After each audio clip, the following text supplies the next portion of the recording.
G. Marshall. Welcome to the sounds of suspense, to the fear you can hear. Horror that makes the flesh crawl as with maggots. Terror that turns the brain to jelly. These mark the work of Edgar Allan Poe. For nearly a century and a half, readers have wondered at the mad creations of his fevered brain, even as their blood ran cold with fear. As shall yours.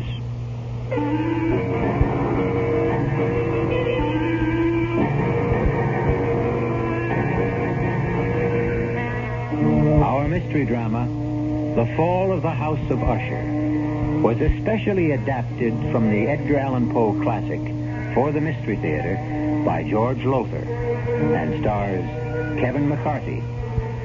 I'll be back shortly with Act One.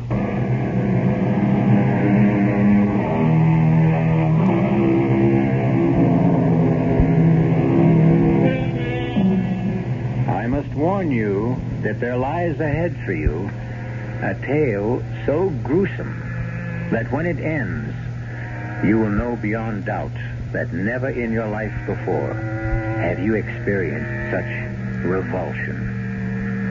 Are you prepared for this? Come then to a certain room where a man named Gabriel Mannering sits writing in his diary. A certain room in the House of Usher. I sit here writing this diary, when in truth, were I not a fool, I should have already departed this frightful place. Already I have sensed such horrors in these first hours of my visit that I tremble at the thought of what may be in store for my friend Roderick Usher. And for me. During the whole of this dull, dark autumn day, I had passed on horseback through a singularly dreary tract of country, and at length found myself, as the shades of evening drew on, within a view of this bleak and melancholy house, the House of Usher. I felt at once an iciness, a sickening of my heart, and wondered what it was that so unnerved me. I was soon to find out.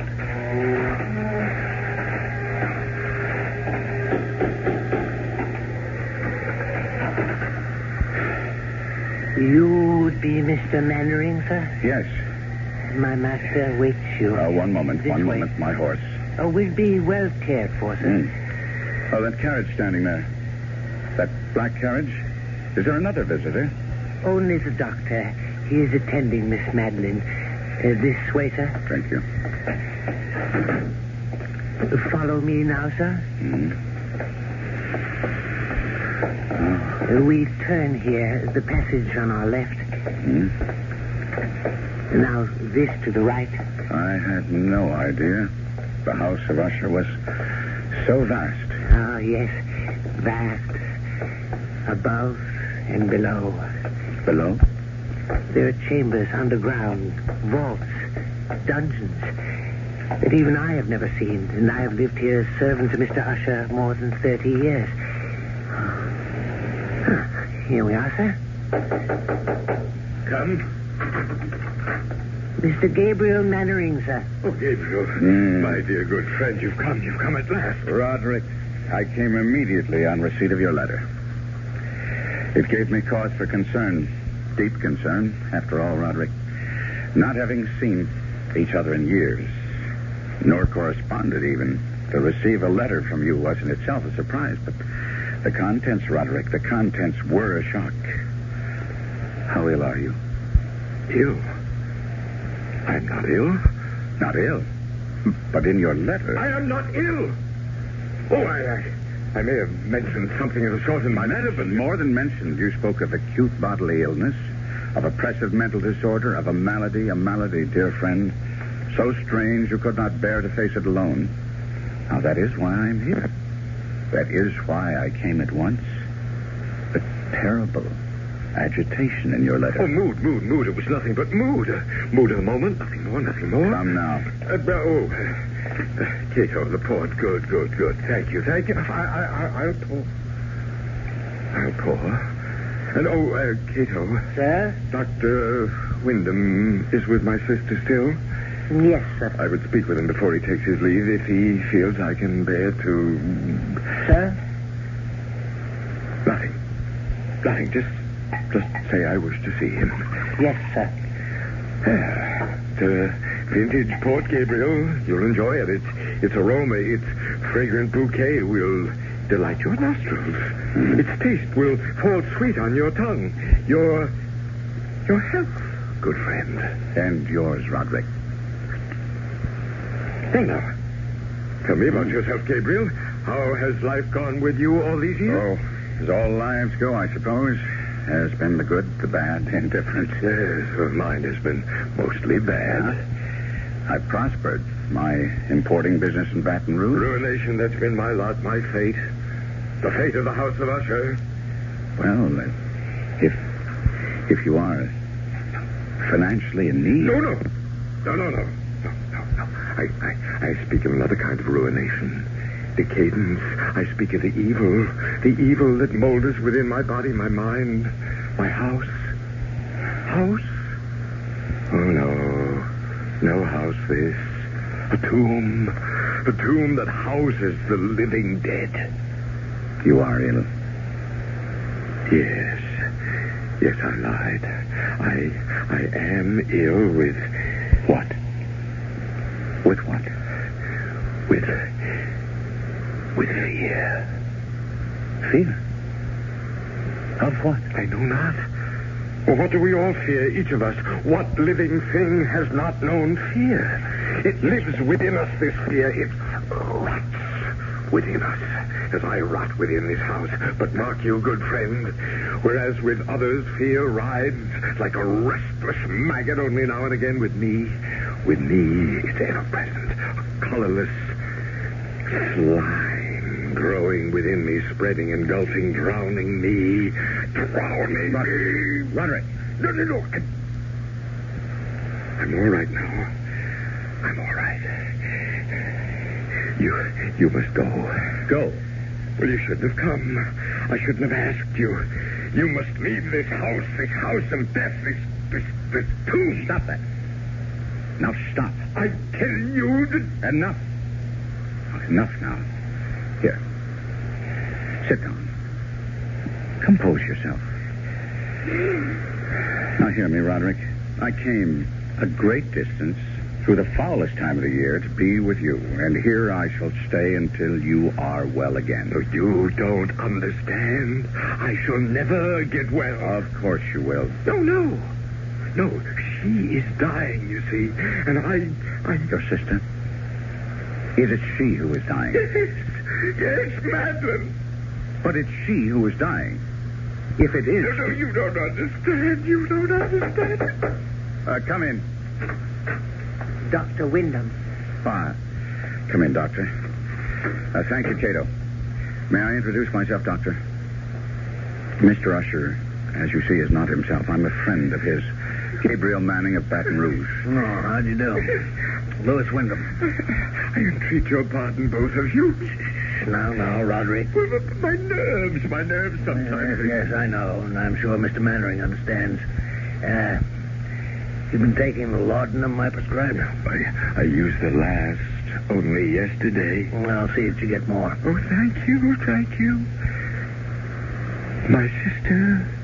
There's no change. How long? How long? Before death. I don't know. Your sister's malady baffles me. I don't know what is killing her, nor do I know what keeps her alive, when in truth, she's all but dead. Oh, would it be an impertinence, Doctor, for me to ask you what you mean by that? Well, no, Mr. Mannering. Quite simply, there have been times when Miss Usher, Madeliene, has been devoid of all vital signs. Well, by this, I mean I've been unable at these times to detect a pulse, blood pressure, any respiration whatsoever. Mm-hmm. Yes. And yet, moments later, she's opened her eyes and returned to the world of the living. Strange. Yeah, I've encountered nothing like it in years of practice. It's not too far from the truth to say that she is dead, and yet she lives on. Yes. Like the house itself. Now, Roderick, you mustn't harp I tell you, we are like this house. My sister and I, we are this house. The house is us. The house is dead, and yet it stands. Your aberration about this house... It is no aberration. It's the truth. The House of Usher crumbles, yet it will not fall. Madeleine is dead, yet she will not die. And as for me, oh, heaven, the horror that awaits me. I'll send the laudanum as soon as possible, Mr. Mannering. There's little else I can do. Yes, I have other patients to attend. Thank heaven it's a moonlit night. I have many miles to travel. Good night. Good night. Roderick. Roderick? Yes? Roderick, I want to help you in every way I can. That's why I'm here. But now, you must do your part to help yourself. What do you mean? Well, I could be wrong, but it seems to me you let yourself go to pieces all too easily. This talk, this wild talk of your sister Madeleine being dead and yet alive. Well, now, that's nonsense, you know. No. Yes, well, I'll agree with you with one thing, and one thing only. In a way, you have become this damnable house. No healthy, sane man could live here for long without beginning to lose his sanity, without serious damage to his nervous system. I've never seen such gloom, inside as well as out. This very room reeks of dejection, despondency, undusted cobweb furnishings, black drapes covering the window. Here, let me throw them back and at least get some moonlight, if not sunlight, into this place. There. That's... Roderick. What is it? There's a graveyard. I can see it in the moonlight. The family graveyard, yes. Who would be walking in it at night? What do you say? Well, where do you see it? There. Amidst the headstones. Oh. It's Madeleine. What is she doing out there? Well, we'd better go and find out. Good Lord. In the doorway. What is it? Madeleine! Am I that horrifying to look upon? Dear brother.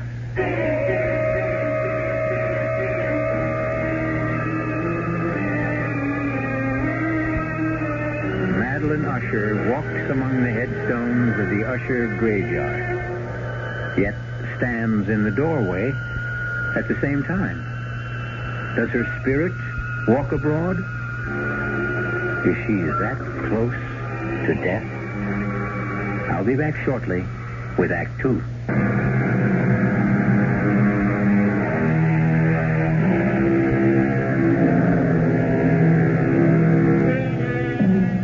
Again, I must ask if you wish to go on, and warn that if you do, you will experience a kind of horror for which I can find no words.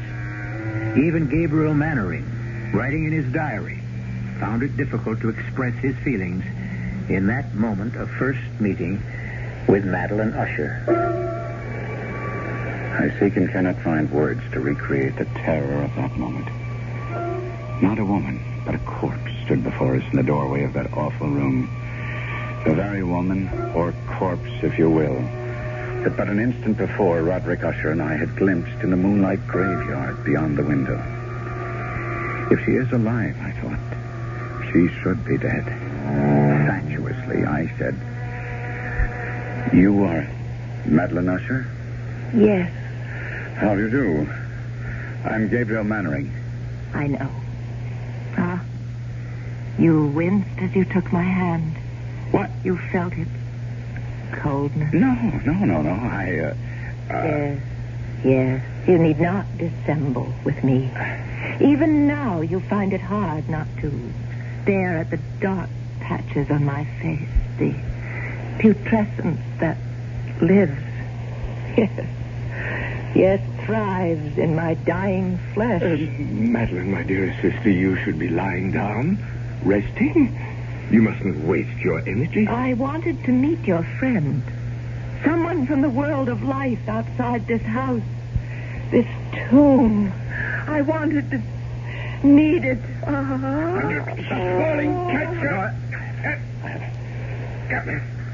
Put her on the couch, Gabriel. No.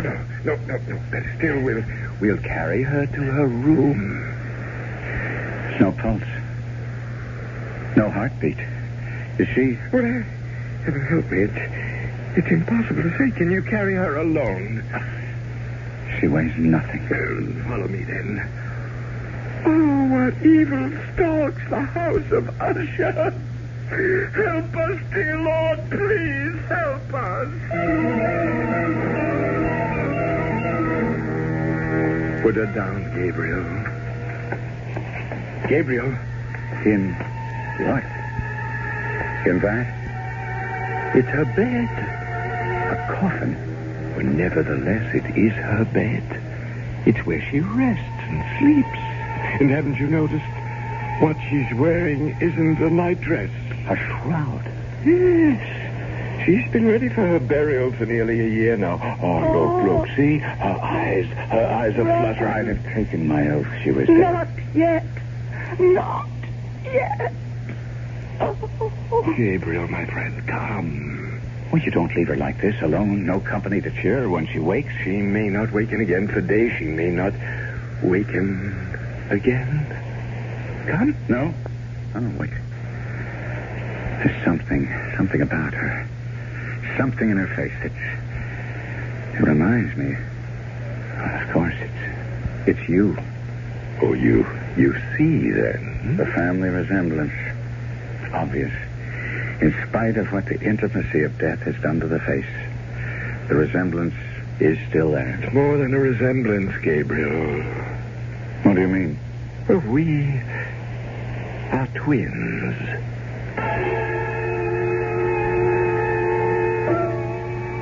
As my friend spoke those words in that chamber of death, a curious change came into his face. It floats before me even now as I write, a complexion gone so suddenly cadaverous.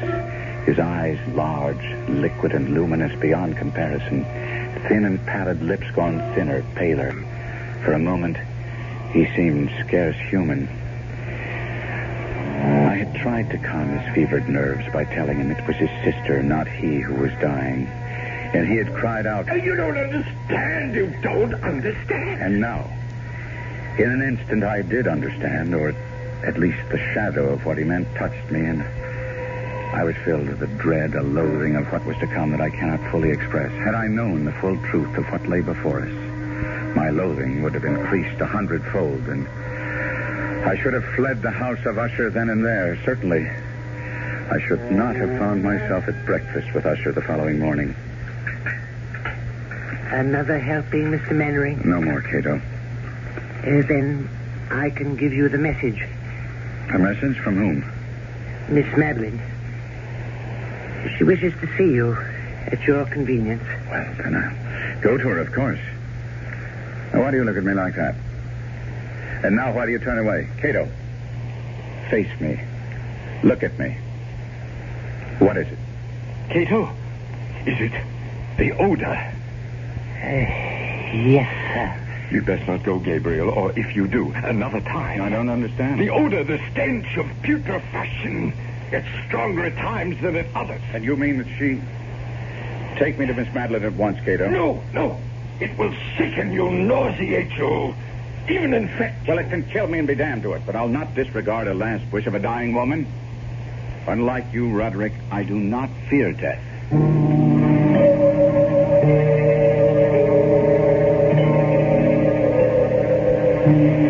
Miss Usher? Madeleine? Are you too tired to speak now? No. Would you prefer I came back another time? No. How good of you to come at all. It's a privilege to be of use to you. A favor. I wish a favor. Anything in my power. I want to die. I'm in such pain and I want to die, but I cannot. Cannot? I'm afraid. There's nothing to fear. Death is only sleep, a dreamless sleep. No. Don't fear death. I don't fear. I fear. You fear what? Burial alive. Why would you have such a fear? What makes you think you might be buried alive? My mother. She? Promise me. Spare yourself. Spare yourself. You need say no more. I promise. I promise you that you will not be buried alive. Rest. Rest now. Rest.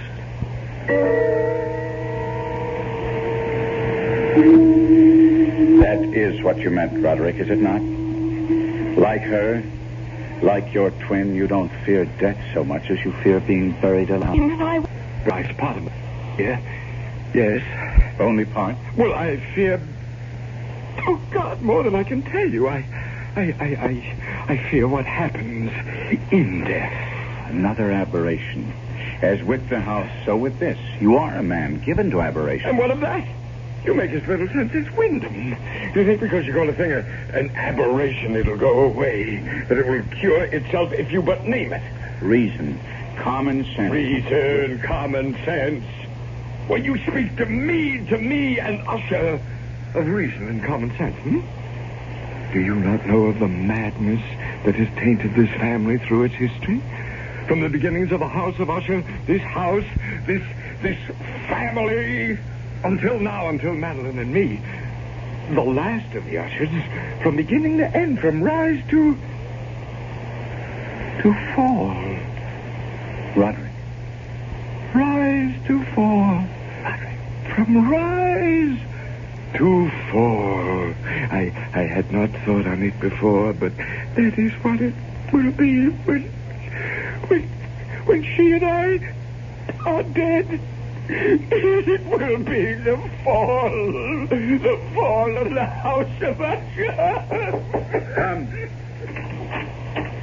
Yes, Cato.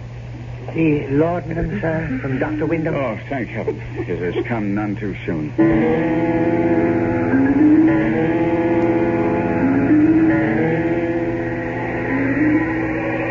Mr. Mannering, sir. What? Oh, yes, Cato. You've been sitting here in the graveyard for nearly 2 hours. That long? Yes, sir. Tell me, Cato, how long have you been servant to Mr. Usher? More than 30 years, sir. But I thought I'd told you that the night you arrived just a week ago. Did you? Now, then I forgot. Were you here when the mother died? The mother of Mr. Roderick and Miss Madeliene? Why do you ask such a question, I Miss don't Mannering? know. I don't know, really, except I've been dwelling on what Miss Madeliene told me about her mother. Buried alive. Was she indeed? Sir, don't ask such questions. Don't dwell on such thoughts. Why not? It was discovered the mother had been buried alive. Yes. Tell me about it. Sir, I entreat you. Understand. You cannot stay in the House of Usher. No one can without something... I know not what, but something evil taking possession of his mind, his spirit, his very soul. It will happen to you. It is happening to you. No. You've been drawn here to this spot. You've been sitting here in the damp and chill for hours because you, too, have taken the first step toward madness. How did they discover she'd been buried alive? Sir, I beg you, turn your thoughts away from... How? If you must hear it. A few weeks after she had been buried, the coffin placed in that vault you see under the trees, it was discovered that she had been buried wearing a valuable ring. A ring? It contained a stone worth a fortune. It had been... Tell me about She had always worn it, and when the undertaker encoffined her, He neglected to remove it. He had no idea of its worth, or surely he'd have inquired whether the family wished her to wear it to the grave. And as you will understand, such was Miss Madeleine's and Mr. Roderick's grief. They didn't think of the ring until weeks later. And decided to retrieve it. Yes. We went to the vault, the three of us, slid back the slab that covers it, and... sir, let us go in. Finish what you're telling me. There lay the coffin. The lid was in two parts. A lower part that covered her body from the waist down, an upper part from the waist up. This I pried up, and there... Go on. She lay face down. Her hands had torn chunks of hair out by the roots. Such was the agony of terror. Hands, do I say? Claws. They had become rigid in the death throes. Yes. We turned her over. Her face, oh, my God, be with us. Her face, I cannot describe. I cannot. Enough, then. Oh, chill is getting to me. No! Madeleine! Quickly, come. Heaven help us, what is that? They're coming toward us from the house. Roderick! Help me! What? Help me! What is it, man? A corpse! What? Madeleine, dead. She's dead at last, dead, but... What? What is it? She tried to take me to the grave with her. She tried to drag me into her coffin. Oh, no. Roderick, pull yourself together and tell us. I went to her chamber to see how she was. I called her name again and again and again, and no answer. I felt for a pulse, none. I lay my head against her breast, no heartbeat, and then... Oh, God! Her arms were entwined around my neck, her cold arms around my neck, and I tried to break free, but I couldn't. I grabbed her wrists and I tore her arms from her neck. Sir? I've got him. Help me carry him inside.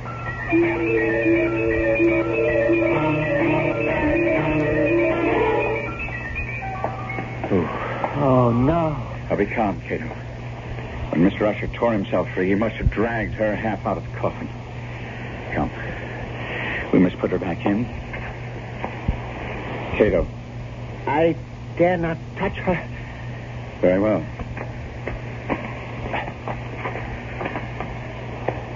There. Is she at last dead? She seems so. Ride for the doctor. Tell him to come at once. Yes, sir. Sir, you mean to stay here? Yes. But I will be gone at least 2 hours. If you change your mind, I grabbed her wrist. Find your way back to the library in that maze of corridors. Now, don't worry about it. I shall stay here. I made her she'd not be buried alive, and I mean to keep that promise, Cato. Beginning now.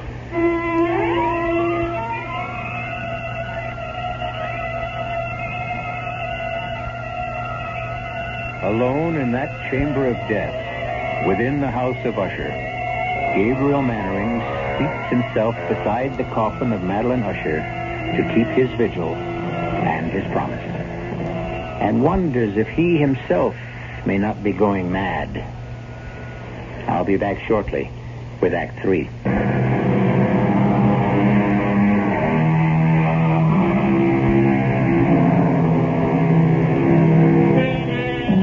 Terror so awful as to shatter the human mind haunts the House of Usher, hangs like a shroud in the air, drips on the spirit like the very slime upon the decaying walls. As Gabriel Mannering sits beside the coffin of Madeliene Usher, he feels this terror seeping into him. Seeping into me like a rising tide of pollution. Cato said he would be gone 2 hours in fetching Dr. Wyndham, but to me, it seemed like 20 before I heard his returning footsteps. You don't look well. I'm all right. Sir, you deceive yourself. Well, never mind now. I'm seeing Miss Usher. That bag, Cato? Thank you. Heart first. Mm-hmm. Is she? No, there's no heartbeat. None whatever. No pulse. No vital signs at all. She is gone, then? Hey, Mr. Mannering, I have attended her in this strange illness for nearly a year. I've seen her in this state 4 times before. What's to be done? What indeed? Well, I would wait a few days at least, and then I should bury her. No. No? She feared to be buried alive. Yes, I know. Her mother. You attended her? No, another man. From what I've been able to learn, I judge her illness was similar, just as unaccountable as baffling. Well, Mr. Mannering, she did indeed fear the same fate her mother suffered, but I think that after, say, 3 or 4 days... I say no. At least a week. No, 2, even 3. You don't know what you're saying. You can't keep a body for 2 or 3 weeks. Especially hers. Why especially hers? Well, look at her, man. Here. See? Under the skin of the cheeks. Those gray patches. She's partially decomposed already. I gave her my word, Doctor. I said we would make sure. There is an evil in this house. A sinister, malevolent thing that fastened itself on the Ushers years ago. And is beginning to fasten itself on you. Now, Doctor. Now, hear me out. I have not seen you in some days. The moment I came into this room, I saw it. I tell you, I saw it. The change in you. The sickening in you. I do not use this word lightly, Mr. Mannering. The insanity in you. You are right. I gave Madeliene Usher my word she would not be buried alive, and she will not be. Now, I see that I cannot dissuade you. Very well. Do as you wish. And may God help you.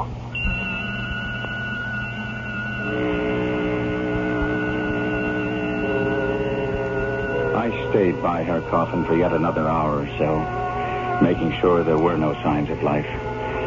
Then I returned to the library, led there, of course, by Cato, for I could never have found my own way through that maze of corridors and passages. I found Roderick Usher seated bolt upright in a wing chair, staring at I know not what. Roderick, I must talk to you. Do you hear me? Yes. Now, Roderick, as I told you, I promised your sister to take every precaution against her being buried alive. She is dead. I know it in my heart, my soul. I know it. I believe so, too. But we must be certain. Now, that presents a problem. Roderick, are you listening? Problem? Yes. Decomposition.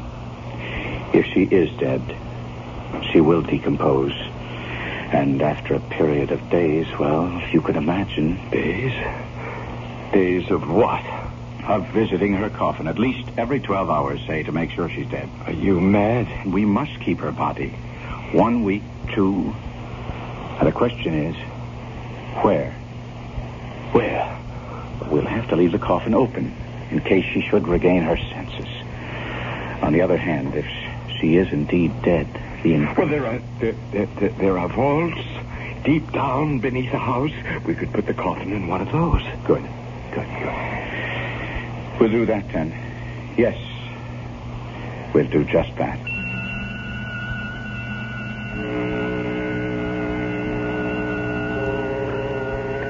Together, Usher and I arranged for the temporary entombment of Madeliene, his twin.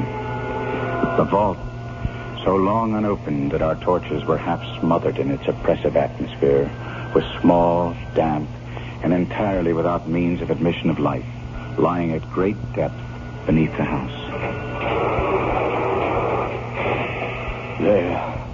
There, Gabriel. It is done. We must come here again.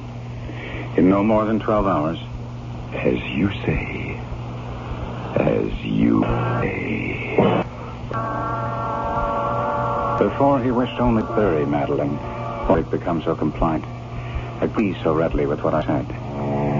Only I'd asked myself that question. But I did not, and in consequence, faced an unexpected problem. Why do you not believe me? It isn't that I don't believe you, Roderick. I wish to see for myself. There is no need for you to do it. I have done it. You have? I have visited the coffin at least once every 12 hours, sometimes twice. She does not live. Take my word for it. It is my word concerns me. I gave my word to her, not yours. She is dead. I assure you, she's dead. It was about that time the sounds began. Strange knockings, creaking. Perhaps it had begun before, but I had not at first. I would hear some curious sound from below and say to Roderick, "What was that? What was what? Listen." What is that? Rats, perhaps? Rats? Well, the house is infested with them. I've never heard rats make sound like that. I answered. Time went on. And it seemed to me the sounds grew louder, and I would say to Roderick, "Listen." And he would answer. A door banging in the wind somewhere. And I would say, "There is no wind." He would answer, "Well, then it's something else. Don't bother me." And on that fatal night, as we sat in the library, he sitting, staring vacantly at nothing, trying to read, but my mind was on that awful chamber of death far below him. Outside, the wind gathering for a storm. It happened. I became aware of distinct, hollow, metallic, yet muffled reverberation. Complete unnerved, I leaped to my feet and looked at Usher. His eyes were fixed before him, and throughout his whole countenance there reigned a stony rigidity. I said, "Roderick, do you not hear it?" "Yes, I hear it and have heard it, as you have. Long, many minutes, many hours, many days have I heard. Yet I dared not speak. No, touch me not. I am accursed. For I heard the sounds as did you, but I dared not speak and dared not go. Not go? My God, are you telling me that not once have I gone down to see. I dared not. We put her living in the tomb. She comes. For me. Listen. Now listen and know. We've heard the rending of coffin, the grating and iron hinges of a prison, struggles within the covered archway of the vault. And now, she comes for me. The moment she'll be here. I hear her footsteps on the stair. I hear the horrible beating of her heart. She comes for me, she comes. I tell you, she stands outside the door.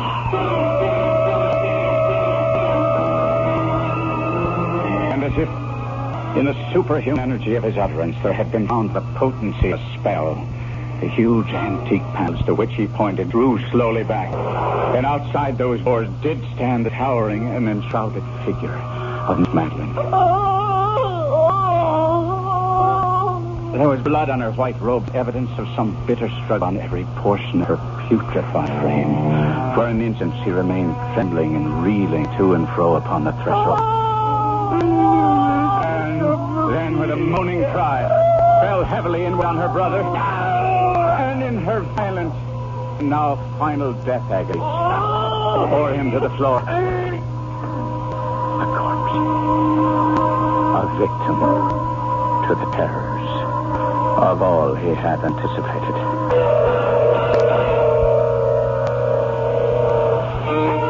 This is E.G. Marshall.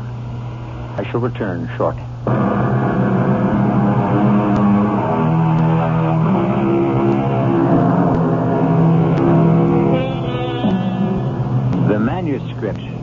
the fall of the House of Usher ends thus. I fled from the house, leaving all behind me.